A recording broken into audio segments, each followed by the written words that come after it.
নমস্কার বন্ধুরা, আজ রবিবার সরস্বতী পুজো। এবার দুদিন সরস্বতী পুজো পড়েছে। আমি রেডি হয়ে ওর স্কুলে ওর সাথে গেলাম।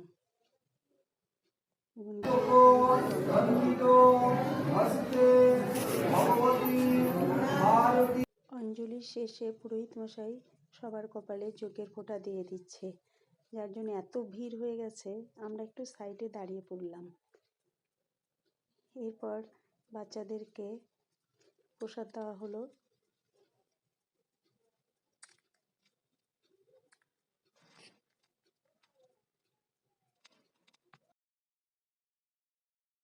এরপর আমরাও খেয়ে নিলাম। খেয়ে দিয়ে কয়েকটা নিজেদের পছন্দ মতো ছবি তুলে বাড়ির জন্য রওনা দিলাম।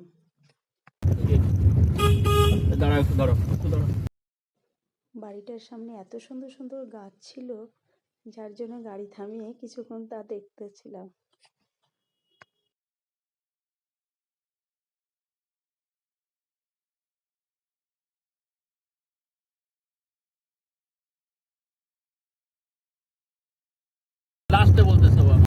আমাদের সাথে সাথে সূর্য মামাও বাড়ি যাচ্ছে। সর্ষে ফুলগুলো ঝরে যাওয়াতে চারদিকে এত সুন্দর সবুজ হয়ে আছে।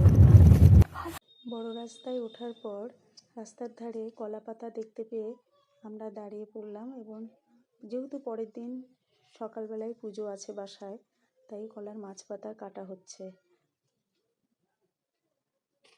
আজ পরদিন সোমবার ও সকাল 5:45টার সময় আমাদের বাড়িতে